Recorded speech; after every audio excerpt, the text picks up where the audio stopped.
Blog Talk Radio.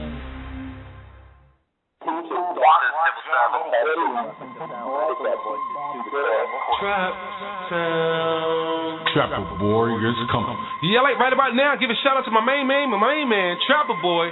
And as y'all know, he from Trap Town, USA, where if you ain't careful, you just might get blown away. Trap Town. Trapper Boy is coming. Coming to your town. Coming to a town near you. The Trapper Boy Chronicles. Chronicles of Trap Town. Trap Town.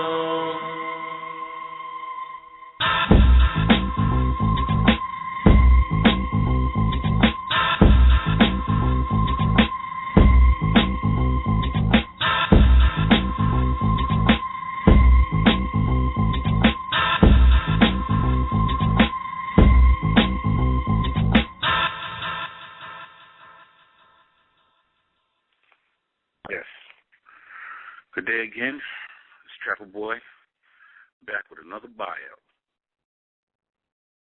of the Marvel Universe. This bio is one of my favorites, the Black Panther.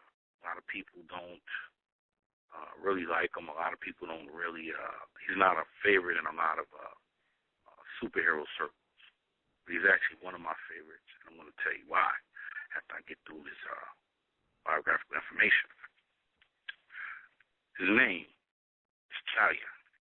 Place of birth, Wakanda, Africa. First appearance, Big 4,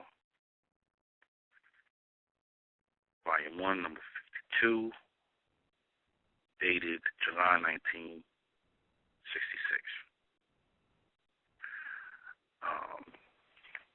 Has tremendous abilities, and we get into, for one, this guy's scientist, tactician. He's a massive indigenous fighting arts and incorporates acrobatics and animal mimicking. Now, when we start to talk about animal mimicking, we think about kung fu. We think about the different crane and the eagle and the claw and this and that. And we think about these Asian people that have these martial arts skills, if you will have. A lot of people don't know that the indigenous people, or the original people, were the fathers of civilization. Anything that came as a result of civilization came through them first. And there might have been a few things that some other cultures may have took to the next level, and we have to give them the credit where it's due. But it still doesn't change the fact of where these things originated. So it's good to go to Africa with this, because civilization started there. Everything started there.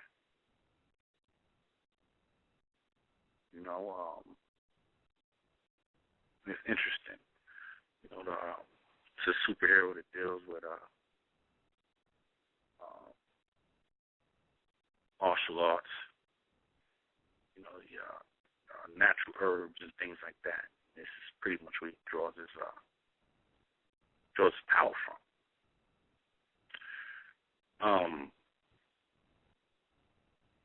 It goes to show you how the indigenous people have always maintained and did what they had to do as far as to stay in tune.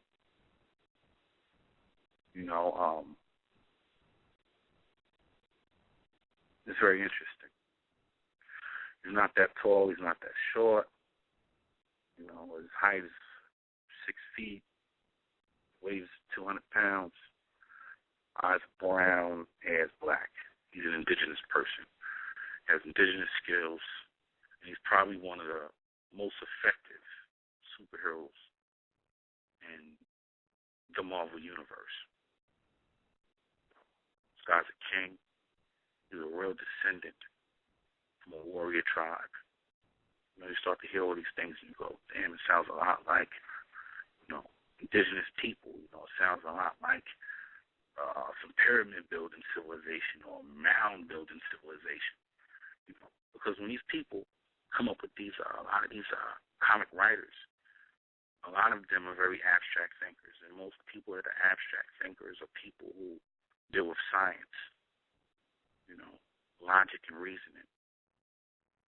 So to come up with all these different superheroes, it was only fair to go back to Africa or just in any indigenous setting, because when a person is indigenous, it doesn't mean just Africa.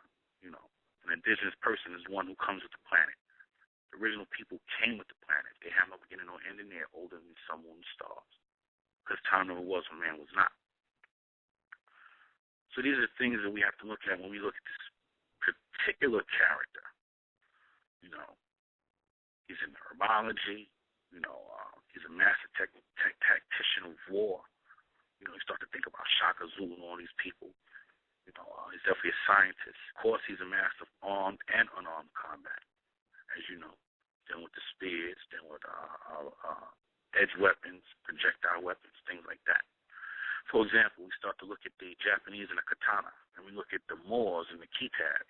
You look at the swords, such similar design. Now, the Japanese katana is way better because the Japanese katana goes through a different forging process. So we can say, all right, they took the science, they took it, and you know what? They modified it, or they took it to the next level. They built upon it. Because that's what life is about. Life is about evolution. But it still doesn't change the fact that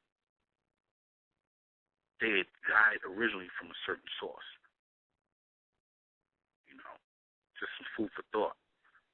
Even if you go to Japan and you just, for example, do a Google search and type in Japan's first shogun, see what comes up. There's a black man, Sakanori, with a matsu. They have an old proverb that says, to be a real samurai, you must have a little bit of black blood. You see? So this thing is bigger than comic books. This thing is fictional accounts based on real life and certain levels and degrees of knowledge that people have that they don't want to come out and share, right? Because they want to make themselves rich off the labor of the people by keeping them blind worshiping something that they cannot see, invisible. Why do they do that? Because they desire to make slaves out of all they can and what? Rob them and live in luxury. But we're gonna change all that. Trapper Boy Comic Consciousness.